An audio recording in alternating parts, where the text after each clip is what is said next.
Good morning, this Pradeep from prudent broking services. डाउ कल 0.2% गिरा। S&P 500 और नास्टेक में हालांकि 0.4% और 0.8% की बढ़त देखी गई। यूएस के 10 year treasury yield 6 basis point गिर के 3.644% पे रहे। डॉलर इंडेक्स 101.66 पे फ्लैट रहा। गोल्ड 0.4% बढ़ के $2516 पर आउंस पे रहा। ऑयल प्राइसेस में भारी गिरावट देखी गई। यहाँ पे ओपेक प्लस ने उसका डिमांड फोरकास्ट डाउनवर्ड रिवाइज़ किया।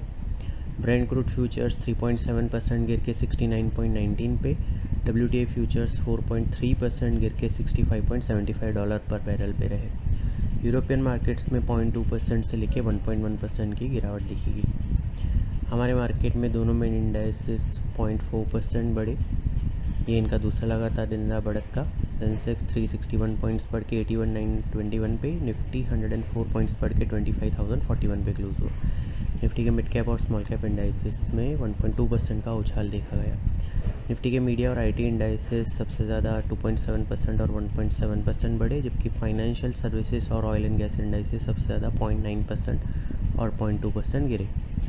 एफआईज की कैश सेगमेंट में 2200 करोड़ की और इंडेक्स फ्यूचर में 169 करोड़ की नेट बाइंग रही। स्टॉक फ्यूचर में 3900 करोड़ की नेट सेलिंग रही। डोमेस्टिक इंस्टीट्यूशन की 275 करोड़ की नेट सेलिंग रही। रुपी 2 पैसे डेप्रीशिएट होकर 83.98 पे क्लोज हुआ। आज निके और शंघाई 0.8% डाउन है। हैंगसेंग 1.2% डाउन है। गिफ्ट निफ्टी हमारे मार्केट के लिए मार्जिनली लोअर ओपनिंग सजेस्ट कर रहा है। कल हमने बताया था कि 34 DMA 24,720 के आसपास है, वो इमीडिएट सपोर्ट है, और 25,150 इमीडिएट रेजिस्टेंस है। निफ्टी ने 25,130 का हाई बनाने के बाद 25,041 पे क्लोज दिया। 25,130 जो कल टॉप बना है, इमीडिएट रेजिस्टेंस है आर्ली चार्ट्स पे, वो क्रॉस होता है तो आर्ली चार्ट्स पे बाय कंफर्म होगा, और उस केस में 25,333 जो 2 सितंबर को ऑल टाइम हाई बना था वो नेक्स्ट टारगेट रहेगा।